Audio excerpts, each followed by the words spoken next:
Princess castle. मेरी बेटी को अपने वॉल पर अपने रूम में प्रिंसेस कैसल चाहिए था। मेरी बेटी ने बहुत सारे स्क्रिबल्स कर रखे थे, तो मुझे उन सारे स्क्रिबल्स को कवर करना था, तो मैंने अपनी बेटी के लिए बना दिया वॉल पर प्रिंसेस कैसल।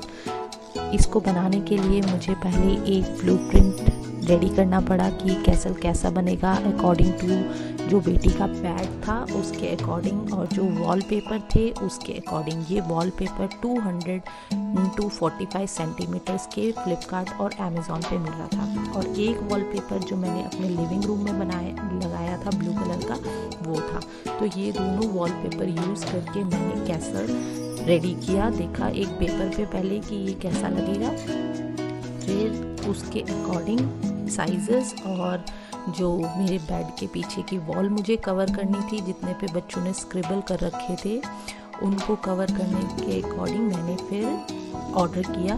तो मुझे ये जो पिंक वाला ब्रिक वाला वॉलपेपर था ये 2 मंगाने पड़े। इनकी कॉस्ट अप्रॉक्स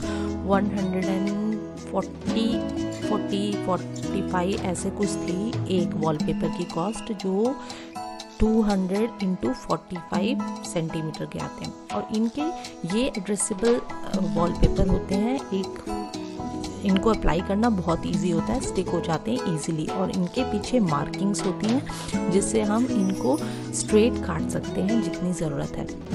अब ये जब मैंने रेडी कर लिया तो ये थोड़ा सा ना फीका सा लग रहा था, तो मुझे लगा कि इसमें एक बॉर्डर की ज़रूरत है। सो ये कंप्लीट रेडी हो गया मेरे वॉल पे, जैसा मैंने अपने उस पे ड्रॉ करके देखा था पेस्ट करके पेपर पे, वैसा मैंने वॉल पे लगा दिया। अब जो मैंने ये बॉर्डर इसका लगाया है ये मेरे घर में ही पहले से ही था, जब मेरे बेटी के रूम की वार्डरोब बनी थी। सो फर्नीचर के साथ ये भी आया था, वार्डरोब में साइड में बॉर्डर लगता है। सो ये मैंने बॉर्डर अपने कैसल पे यूज़ कर दिया। सो मेरी इस कैसल को बनाने की कॉस्ट अप्रॉक्स उतनी ही पड़ी है जितना मुझे ये पिंक वाला वॉलपेपर पड़ा। मींस मेरे को 2 मंगाने पड़े, तो ये मुझे अप्रॉक्स 300 पड़ गया। और इतना ही ऐसे वॉलपेपर्स अगर आप कैसल वाले वॉलपेपर्स ऑनलाइन जो आते हैं वो अगर आप देखें तो वो बहुत कॉस्टली होते हैं। सो इससे मेरे 2 नीड्स पूरे हो गए, एक मेरी बेटी की विश भी पूरी हो गई, और दूसरा जो मुझे अपने इस वॉल को कवर करना था, स्क्रिबल्स कवर करने थे, वो भी कवर हो गए। सो ऐसा इसका जब वॉलपेपर लगा दिया था उसके बाद ऐसा लुक आ रहा था इसका। तो इसमें मुझे ये बॉर्डर्स लगाने पड़े, इससे थोड़ा सा ये अट्रैक्टिव हो गया।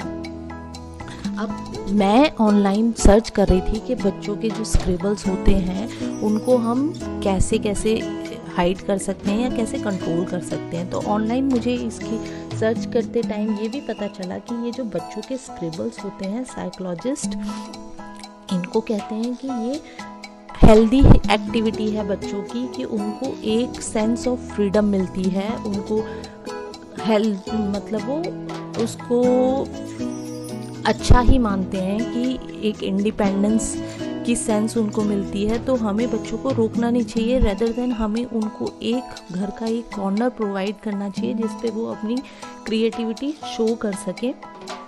और हमें और मेथड्स ढूंढने चाहिए कि बच्चे मतलब अपने मन से कहीं पर स्क्रिबल कर सकें, और एक थोड़ी सी बाउंड्री उनके साथ क्रिएट करनी चाहिए कि कहाँ पे वो अलाउ हैं और कहाँ पर उनको नहीं अलाउ है, कि आप हर जगह स्क्रिबल नहीं कर सकते, हमें एक स्पेसिफिक कॉर्नर उन्हें प्रोवाइड करना चाहिए।